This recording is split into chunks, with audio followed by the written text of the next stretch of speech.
50 years ago today, Adolf Hitler died. Now Channel 4 sheds light on a little-known chapter in his rise to power, the story of Leon Lanz, who claimed that Hitler had stolen his ideas. During his rise to power, Adolf Hitler set out his ideology in Mein Kampf. It was based on theories of racial superiority. But one man claimed the ideas the Nazis used to justify the final solution didn't belong to Hitler at all. At the turn of the century, before the rise of Nazism, another Austrian, Leon Lanz, was publishing theories of racial purity in a magazine called Ostara, named after the Teutonic goddess of spring. Lanz, an ex-monk who founded his own Masonic order, insisted Hitler had stolen his ideas.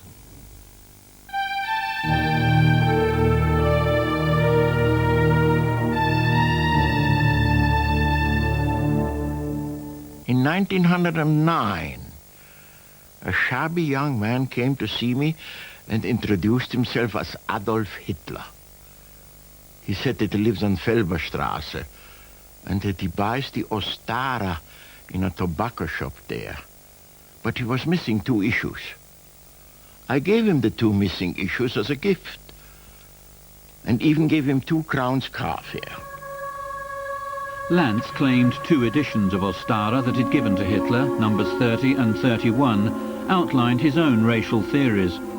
He said Hitler used them to develop the idea of Aryan superiority that became the central theme of Mein Kampf.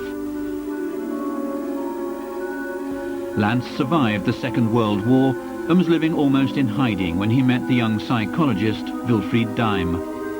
Daim published an account of their conversations. He'd become convinced that Lanz was the man who'd inspired Hitler to launch his war against the Jews. Als ich 1951 Lanz besuchte, lebte er in der Grinzingerstraße 32.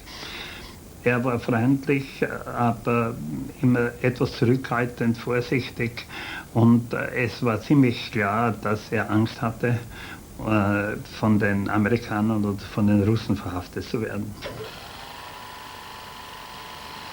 Als ich Lanz aufsuchte, erzählte mir auch von seinem Zusammentreffen mit Adolf Hitler.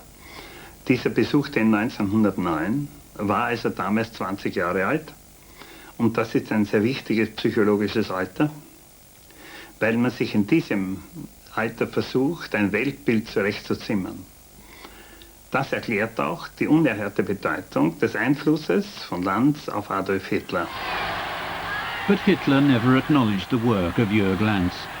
Indeed, he banned Lanz's writings in 1938. Lanz complained bitterly that Hitler had stolen his place in history. My basic idea, which was actually not new, became the seed of a century. I expected the most furious attacks against me, and they even came from those who should have thanked me, such as the fascists, the Nazis, the front fighters, and the Ku Klux Klan. First Hitler stole my writings, and then he banned my writings.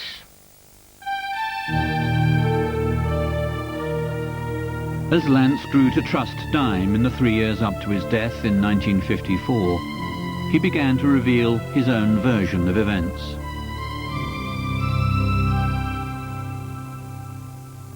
I, George Lanz von Liebenfels, was born in Messina, Sicily, on May 1st, 1872. My father was Baron Johann Lanz de Liebenfels. But Daim soon discovered the story wasn't as simple as that. Fact blurred into fiction on a grandiose scale. The Nazis found parish records that showed he was born Adolf Lanz in 1874, of Jewish ancestry. In 1938, when the Gestapo arrested me, this birth certificate from the parish fencing was placed before me. Clever fake. I have to admit it. Die Geburtsurkunde nennt der Lehrer Johann Lanz und seine Ehefrau Katharina, geborene Hoffenreich, als Eltern. Wahrscheinlich wollte er mit dem falschen Geburtsdatum seinen jüdischen Urgroßvater Abraham Hoffenreich vertuschen.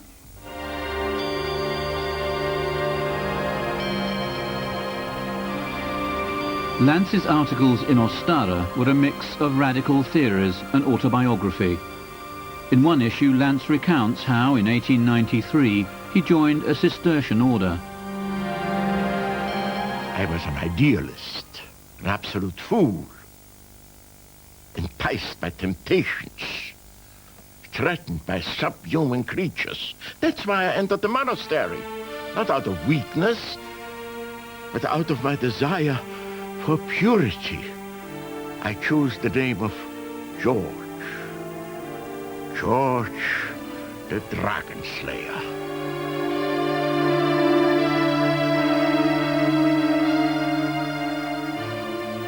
After God's own wish, he should be the priest who follows the angel's guide. In anger, born out of purity, he hurls the dragon's brood aside. Apparently, I was after God's own wish, because in the monastery he showed me the picture of the dragon I had to kill. The seeds of Lanz's racist theories were to be sown at Heiligenkreuz Monastery. He was the student of a notorious anti-Semitic scholar, Nivad Schlegel, and he also became fascinated by the medieval gravestones in the cloisters. One of them attracted my attention with an almost electric force. It showed a heroic noble knight. His right hand points downward to a dragon-like creature. I wanted to know more about this gravestone.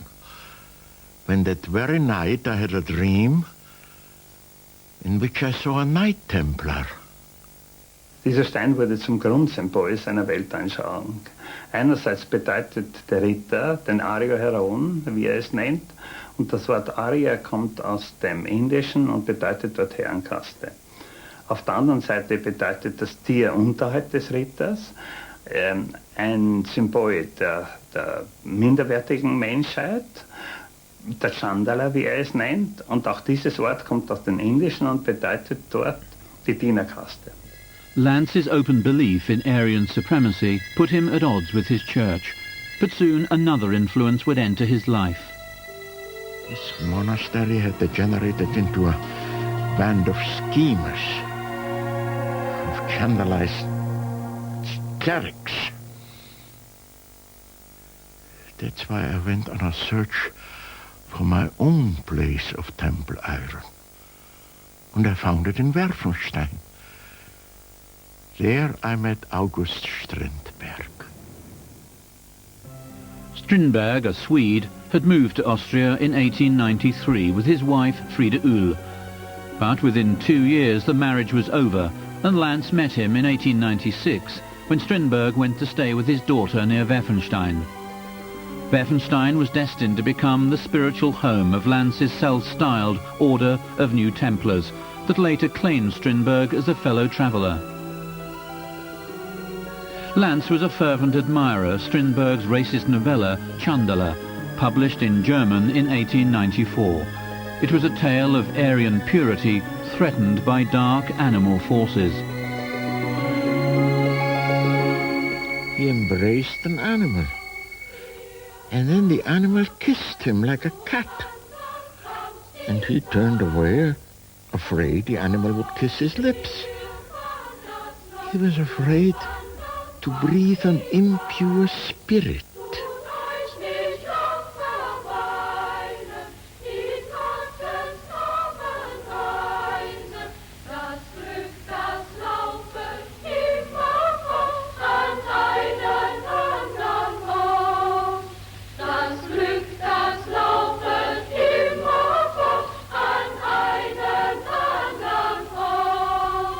Friedrich Buchmayer edited Strindberg's correspondence with his estranged wife. It shows a man formulating elitist theories because of his own sexual insecurity. Ich bekenne, dass du für mich nur eine Frau von der übelsten Sorte bist. Ich habe dich vor unserer Hochzeit gekannt Und dein denkwürdiger Brief über vergleichende Anatomie bleibt ebenso wie meine Antwort als Kopie gut aufbewahrt. Du bist das schmutzigste menschliche Vieh, das ich je gekannt habe. So schreibt August Strindberg an seine Frau im Herbst 1894. Der erwähnte Brief Frieda Uhls dreht sich um eine Urangst Strindbergs, dass seine Männlichkeit zu kurz geraten sein könnte. Sie beruhigt ihn diesbezüglich.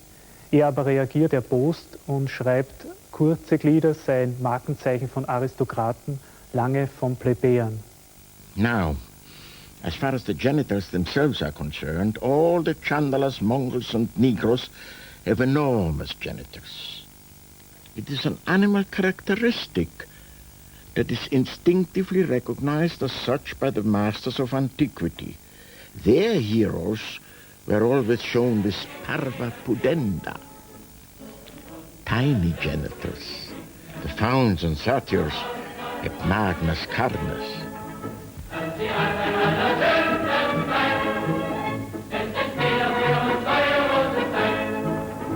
Actually, sex plays a lesser role for the racially pure Germanic man. He enjoys sexual intercourse only with a woman who fulfills all his aesthetic requirements.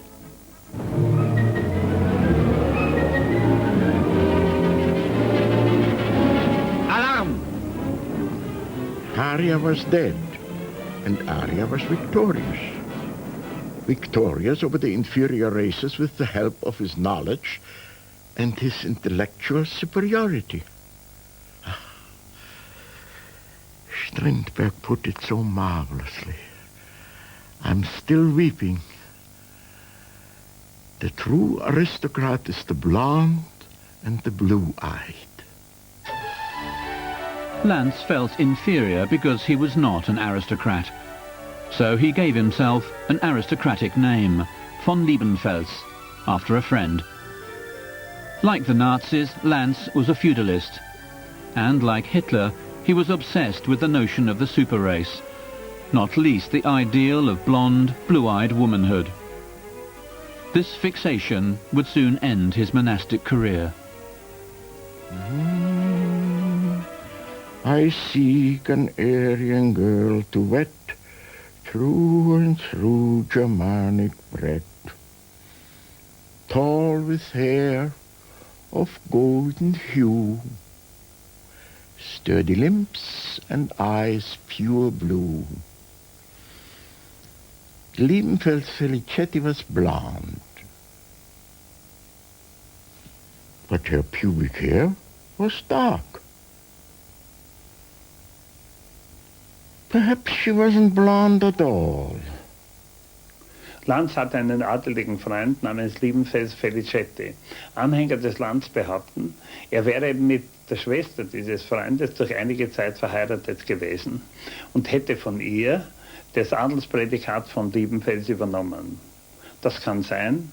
Sicher ist, dass er wegen einer Frauenbekanntschaft aus dem Kloster ausschied. Whenever I wanted to sleep with her, it was like sinking into the black of night. I returned to my bed and it was like I was condemned to death. And I didn't do anything yet. Im Archiv des Stiftes Heiligenkreuz steht über seinen Austritt: der Lüge der Welt, Vanitate Seculi, ergeben und von fleischlicher Liebe, Amor carnali captus, erfasst. Pure begetting make it pure. Made select with the selected. It will be holy with the sacred. But evil, if you couple with the evil. Warf er am 27. April 1899 das Mönchsgewand und die Priesterwürde von sich und fiel schändlich, Turpiter, ab.